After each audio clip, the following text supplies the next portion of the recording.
So we've been sitting over there just chit-chatting for an hour. So it's like, what else do we need to talk about?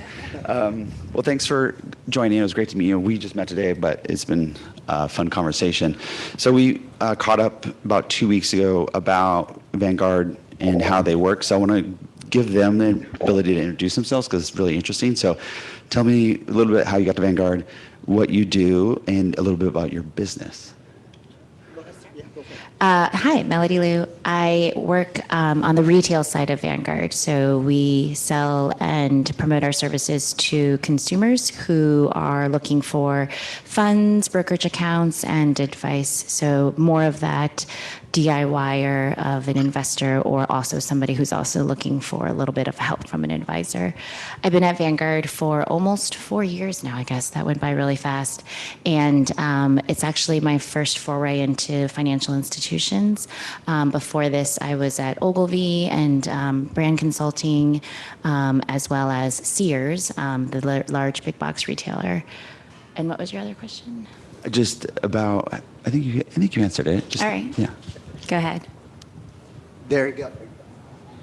There you go. Anthony Toguchi, and I'm on the institutional side.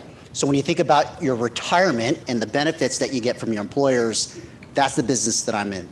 I came to Vanguard 2.5 years ago at the beginning of the pandemic. So I wasn't sure if I was going to get my laptop or if I was going to still get hired on, but it all worked out and it's been a great journey so far.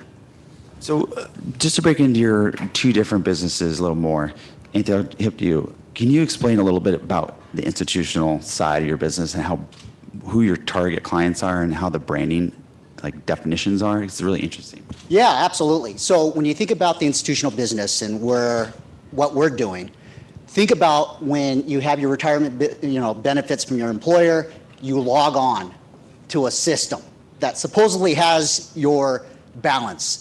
So that part is the record-keeping business, that online platform. And then you look at the funds that you invest in. So that's another part of our business as well. And then if you need some help and you want to get somebody to help you, we offer advice services that help you make recommendations on your investments. So the branding component is actually quite interesting because our target customers are really the companies that you work for. And so when we go in and try to sell our services, it's to them. But at the end of the day, the main beneficiary is the employees of the companies who go in and select their allocation and hopefully see their balances grow over a period of time. Yeah. Thank you. Always the institutional, I know only what I know from Billions on TV, so it's good to hear. There you go. It's good to hear actually how it's really used. Melanie, the crazy thing is I love your statement of DIYer. I've never heard that in financial, which instantly I was like, oh, that's pretty cool. Can you explain a little bit more how the retail side and that kind of term comes? Sure, yeah. So it's generally describing that self-directed investor is actually the internal terminology that we use. And just historically, Vanguard has always attracted those who sort of know what they're doing, whether or not they're a little bit less sophisticated or a really hardcore investor. And so when you come to our platform, you have the ability to self-serve and actually to purchase and exchange and sell the funds directly on our platform instead of another platform. And recently, though, I would say maybe in the last 3 to 4 years, promoting our advisor services has really been a huge priority, and it's something that might be a bit different for that general DIYer, but we all know that there's always somebody who needs a little bit of guidance at some point in their investment journey, and so that's what we're hoping to help them with. I just laughed because I've been a Vanguard client for 10 years, and so when we jumped on a call and you said DIYer, and it was a completely... Where's your hand tool and power tools? Pretty much. Yeah, I was like, that described why I chose Vanguard. I was like, ooh, I get to get in here and do all the cool things. So it was interesting to see how I saw myself as an investor, and then you basically coined it perfectly. I was like, oh, yeah, that's exactly why I chose it. So the other part, so now that you two have very different brands, can you explain how you bring that to one brand and market? Because my mind is kind of blown of how do you actually come out of internal Vanguard with one message when your messages are so different? Sure. You want to go for it? Both of you have to do it. I'll Yeah. chime in. Go ahead. Go ahead. Well, Anthony and I, despite the fact that we work in different businesses, we all fall under the master brand of Vanguard, and we really adopt that master brand strategy, which was never the case before. Like, we're much more intentional about our master brand and that brand positioning. I'm sure most recently, maybe you've seen some of our advertisement touting our latest campaign, which is value of ownership. And so, to your question, AJ, like, that ownership structure has always been the case for Vanguard. Like, that's how Vanguard exists. But it's more of the emotional benefits that we want to position, so that we're showcasing that, despite, regardless if you're an institutional client or if you're a retail investor, there's someone beside you, because you're more than just an investor, you're an actual owner of Vanguard. And so we draw those lines between Anthony and I under that value of ownership umbrella.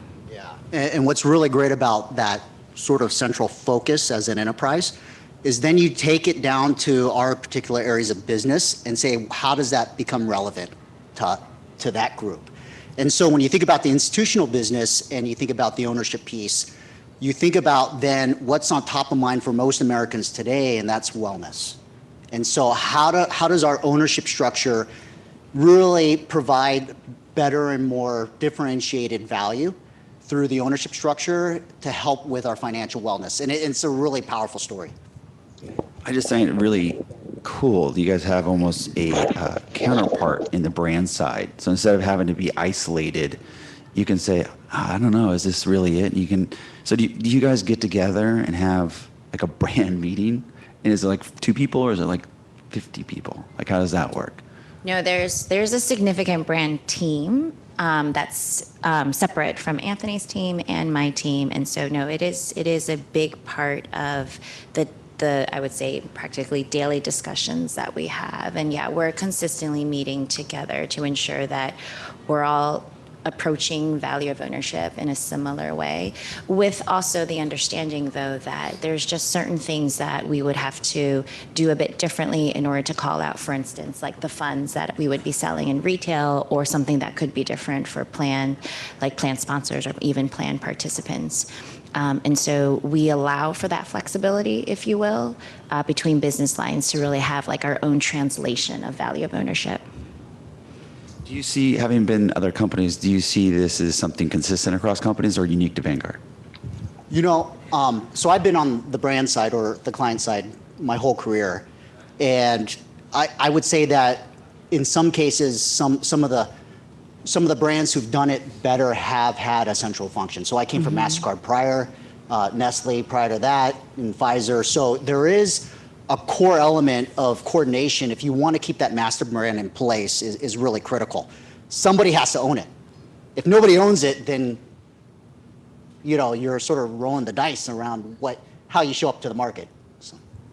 Yeah, it's interesting because you don't ever, on the outside looking in, you would never even think about that there's a master brand team. Does that make sense? So kind of taking a little side note is the brand, how do you guys handle like the technology part as you're trying to do innovation? Because there's a huge perception of like having the best app or being the most innovative. So Mel, I'll start with you. Like, what have you seen your focus of, like, how does innovation and technology come into your brand and just in general?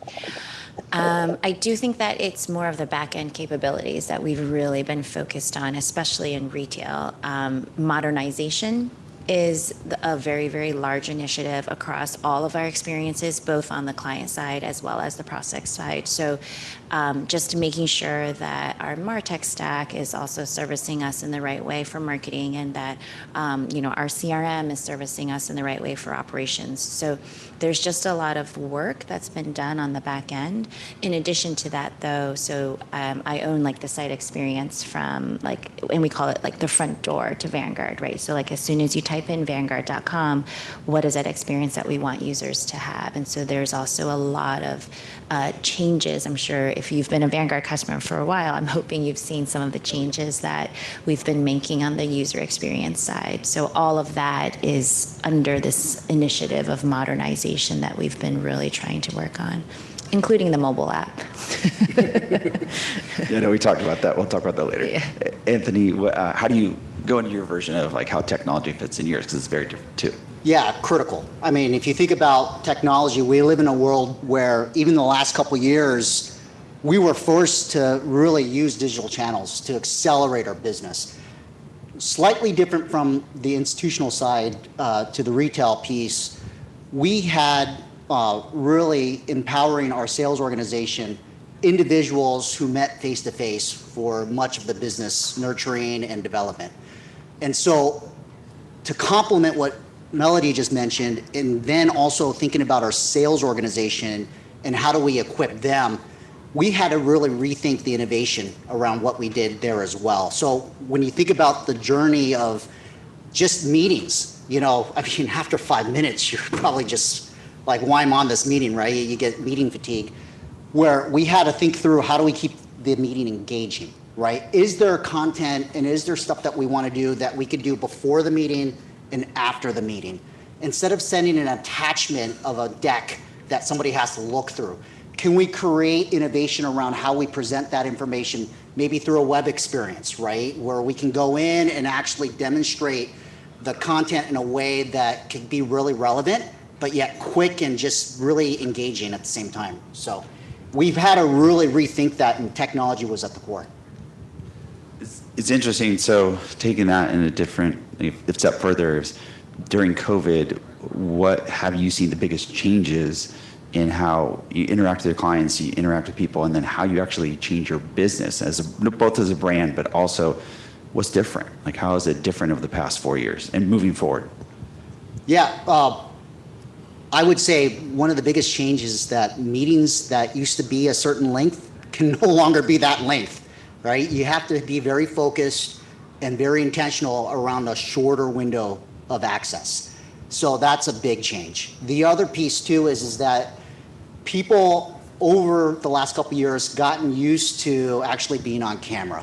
So that's been a really challenging sort of shift for most people. When you think about conferences and meetings that we've had pre-pandemic, it was a telecom number or you logged on to some sort of web sharing platform and you talked, and you didn't know what the person looked like on the other side of the screen. And now, you're now using video capabilities to actually deliver not only the engagement to our clients, but even with each other. And so how do we leverage that kind of capability to further accelerate training as well? So it's been a really interesting shift for us. That's interesting, just from a sense of it's a completely different audience of tailoring how you use technology in a way to better engage the consumers. And that's where we're talking about technology, like getting into like the data centers or some of the ways you do business. Like you were using VR or 3D modeling at some point, remember right? Yeah, absolutely. So we actually experimented with this prior to the pandemic. So when you're investing your livelihood in your retirement benefits, you're going to want to know that we're secure, right? You're going to want to know that the company that you put your money in your future is really taking care of and putting the right precautions in place. So our security center that we actually host all of this, people want to know what it's all about, but we're not going to have people come in. That sort of defeats the purpose of the security piece, right? And so what we did was actually created an extended reality experience where we actually showed what the kind of security measures we put in place. And it was actually well received because people got a taste of what it's like to be a customer without necessarily needing to come on campus to actually look at the security center. So it was actually pretty fascinating. That's cool. I mean, it's an idea of how do you embrace the mentality of seeing you in person, or sorry, over camera, and then going deep into your product. Like so I don't think a lot of people have really thought about how to harness that type of idea. And then the retail side of it, it's going to be complex because the values of everyone staying at home and how they use banking, going to an ATM is like completely a different mindset of like, oh, I need money. It's like, oh gosh, I have to go somewhere to get the money. And then, I have like $200 sitting in my wallet these days for like a month. So it's a very interesting. So on the retail side, how have you seen consumers change their behavior and what they want out of the site? And just in general, like, where do you think it's going? We've definitely seen a lot of behavior changes. I think people are still I think it's a degree of change, right? So people are still looking for that protection and security and feeling like they are going to be able to hit their plans and their goals, and then at the same time be able to feel comfortable and safe and secure. And I think those feelings, like psychologically, have just intensified since the pandemic. And it was interesting that Anthony said something about financial wellness. So that is like more than anything has become like a very large theme for us, especially with retail investors. Like people don't just want to know about like the numbers within their investment approach, but also want to be able to feel like, just like, you would take care of your health from a wellness standpoint, you would want to take care of your financials and like from a wellness standpoint as well. So you're not trying to sell us more NFTs and crypto? No, we're trying to sell the equivalent of yoga. That's awesome. As the kind of retail has changed from a consumer point, how have you had to change your marketing aspect? So like the brand, both internally, then as you project it through marketing channels, like, you have a TikTok channel, or like, how does that actually play into what you're doing? We don't have TikTok, so don't look for us there. I think, well, surprisingly, or maybe not surprisingly, something as old school as direct mail has been a pretty good channel for us, given that everyone was at home and checking mailboxes during the pandemic. So it's those types of I guess tactics that could really played in our favor during this time frame. That's interesting. We had a slightly different approach. Nobody was going into the office. Everybody was working at home. So direct mail and a lot of those type of tactics didn't work for us. And so we had to shift more into digital to try to reach our audience. So that's crazy. Your obviously audience is at home, and your audience is God knows where. So you have to figure out how to reach an audience that necessarily is more of an entity more than a person. So like, I always love that the Wall Street Journal has like one targeted ad at the bottom that reaches 100 people, right? That was the whole purpose of that ad. There's only 100 people to make the decisions for what Oracle is selling, but that's why they always buy it. There's always a one-to-many instead of a one-to-one. So that on the brand side, like as you get into, say, the new generation of TV, I'll be a little self-serving for a second. Like, how do you guys see the transition of TV working for your brands? Anthony, let's start with you. Yeah, it was funny. There was data that showed that people binge watched more during the pandemic. No surprise. Yeah, what else are you going to do? You can't see fans or family. So what we did was experiment with advertising on Roku, for example, and looking at connected TV. So we are looking at ways where our audience, where we can connect with them, where they're going to be, and we just needed to do some experimentation there. So we were trying to mix it around a little bit. So you can imagine our brand media plan likely includes a lot of TV, right? Just because that's where the brand is at play from a funnel perspective. And despite the fact that nothing's linear anymore, in retail at least, we also explored a video strategy. So that historically wasn't something that we've really utilized as much or taken advantage of, because we were all about performance. And if you wanted efficiencies in performance, you would go after other tactics outside of video or even TV. So that's something that we want to further explore. And it's less about the channel, and it's more just, there's a brand plan, there's a retail plan, there's an institutional plan. Like, how do we actually combine all of these together and stitch the plans together so that it really is extremely integrated, so that each of us can then meet our objectives and targets for the year? It's interesting, going back to what you were saying earlier, is like the direct mail piece, the beauty of it is what's old is new again, because it goes back to really one-to-one of like that household.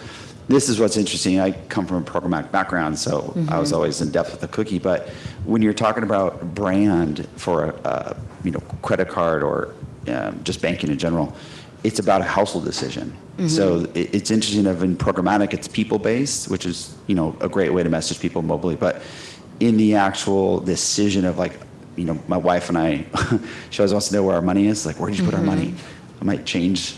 Don't change anymore, but for a while, I was like, trying to be the DIY person, trying to find it. Right. But in the grand scope of things, like, do you see the household as like the decision maker? Like, is this some idea of how you're consolidating to not just the people, but all the people that are in it? Does that ever come into play, or how you're, kind of planning out? We definitely think about the differences of, like, for instance, a spousal relationship, right? So there are certain characteristics of female investors that may differ from a male investor, especially when it comes to advice. And so those are the kinds of considerations that we make when we're thinking about our targeting approach, and not just in direct mail, because yes, it hits that household as a whole, but there's definitely ways to be able to massage the message between the different people within the households. Yeah, coming from a data background, we used to argue there's no more head of household. Well, if there is, it's not me.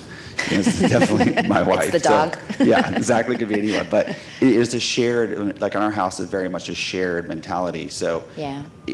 My wife's KPIs of what she wants from funding is, a little bit different. She wants it to be easy, versus I'm looking for DIY. So, like, how do you even approach that idea when both people are major decision makers, but have completely different reasons to choose it? That's where, to your point, that people-based targeting really matters. And there's studies out there that are also showing, like, I think there's a little bit of self-directedness in a lot of people. It's just the degree of how much self-directed are you. So, like, are you really, really hardcore in your DIY efforts? Or do you have a little bit of, I guess, desire in your case to be a DIYer, but then you also know you would potentially need advice to supplement. So it's that spectrum. Yeah, I was curious because there's no right answer for it. It's like, it's complicated is the best answer. And then even on the institutional side, I'm sure the people that you sell to have changed their questions, like the depth they go into, the things that are important to them are very different than probably like even 5 years ago. Yeah, absolutely. The wellness piece, if I could just go back to that, has been really top of mind over the last couple of years. And so in our case, wellness in the finances, right? So financial wellness, our brand campaign effort there, Well On Your Way, has been really addressing, how do we pay off college debt? How do we go after thinking through funds that can help us pay off medical bills? And so as we're thinking through those questions, we're thinking about our offerings and how do we package those offerings to the plan sponsors who are the companies that we sell into. It's almost like a lifestyle point of view. Like if you're between the ages of 35 and 45 and have kids, these are the top 3 ideas or concerns or packages that I would buy. I would buy that, but sure. And there are unfortunately a good portion of our population here in the U.S. that may not feel like they're ready for retirement. So what are some things that we could do to help out there as well? So there are a lot of things, the complexity of the questions, the companies themselves are positioned differently as well. And so we have to make sure that we really need to know our customer. Yeah, that's crazy. I just got scared this past week because I was talking to my insurance guy who loves to scare me about future readiness for my kids' college.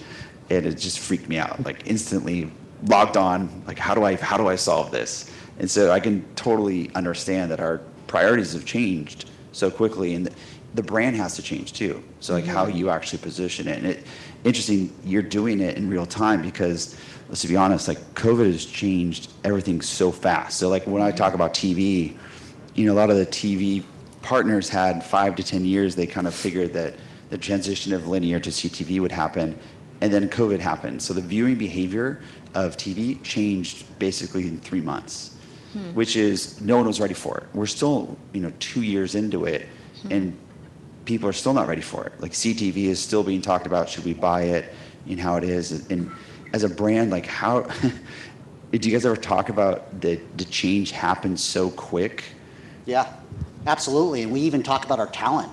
Like how do we make sure we get the right talent in place, right? So if you think about where we are, we're in Philadelphia. We're not in New York, tri-state, or some of these other cities. And so there's always a question around, do we have the right talent in place? And we've done a great job doing great talent acquisition, but we're always looking for more, right? So, if you're interested, we're raising our hands. But it's always one of those things top of mind, whereas the skill sets have to change rapidly as well because the marketplace has changed. Our world has changed. And so how are we being very quick to pivot, but also to be forward thinking in regards to anticipating opportunities coming?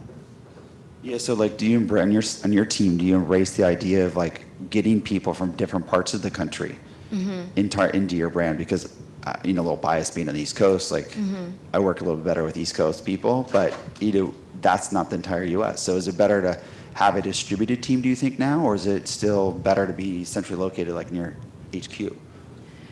I mean, we have offices actually across the U.S. too. So we've got a location in Arizona, now in Dallas, it's brand new, and also in North Carolina. So, and we have marketing talent that also sit across those offices as well. So while we're centralized and headquartered in the Pennsylvania area, we're still pretty spread apart in the U.S. So where's your offsites at? Cancun? I wish.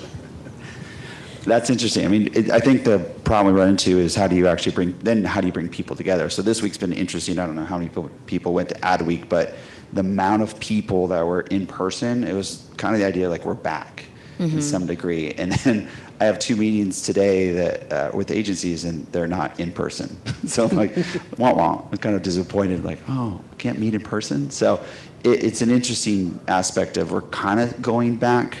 And from a brand part, or just in what you guys see, is behavior changing or staying the same, or how are you guys thinking about the next 3 to 5 years of building out the brand and trying to lead? Anything interesting that you guys are working on?